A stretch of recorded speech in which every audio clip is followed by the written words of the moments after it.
So another innocent girl is murdered, but Democrats will not reopen the government. That's where we are tonight, because they don't want ICE agents deporting all of their undocumented voters. It's the same reason they're against showing ID when you vote, which is like a preposterous thing. They're against showing ID when you go to vote, but they require ID to vote in Somalia. Please do the mathematics on that for me. Here's J.B. Pritzker. He's the governor of Illinois. He boarded a private plane so he could place flowers at the site where she died. But not Sheridan Gorman. No, not the girl in his own city. He wouldn't do that. No, J.B. Pritzker flew to Minneapolis to place flowers where Renee Good died, the woman who was protecting people like Jose Medina.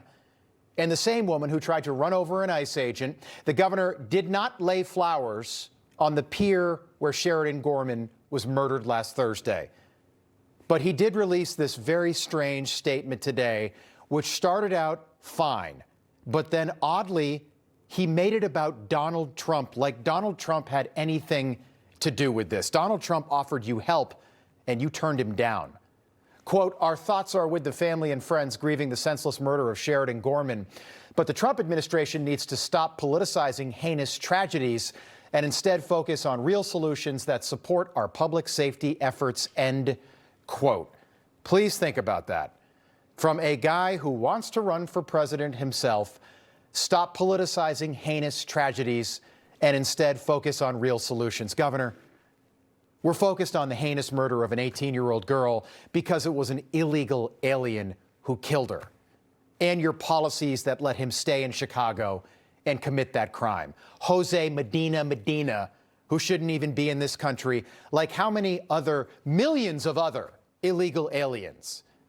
And it's because of Democrats like you and Brandon Johnson, the mayor, that heinous tragedies like this keep happening all over the country.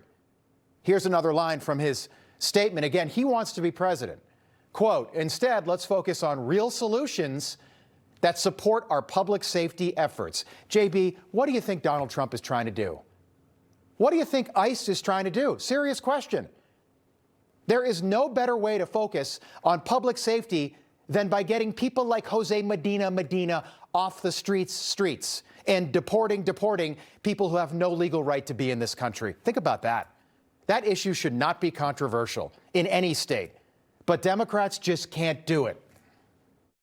And giving people who are here, who I get, some of them, by the way, have broken the law because they crossed the border without permission, but also some who overstayed a visa and are here undocumented, that, you know, we ought to have a path for those folks to stay.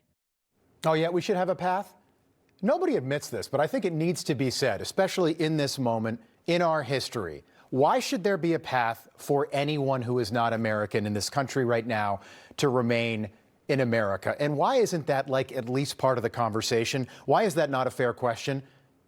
Joe Biden lets 15 million people into this country illegally in just 4 years, and you wonder why crime and homelessness are on the rise everywhere. What did Democrats expect all these people to do? All the Medinas out there. After they arrive, what do you think happens next? Sure, some find low-paying jobs, mostly paid under the table, but what do you think happens next? Most have nowhere to go, nothing to do, and that's just the reality. A reality that leads to crime and homelessness and a taxpayer-funded system completely overwhelmed, and that's where we are tonight, right where Democrats want it. Americans are dying, but hey, at least illegals can vote in the next election. Information. Truth is freedom. Is Newsmax. It's real news for real people.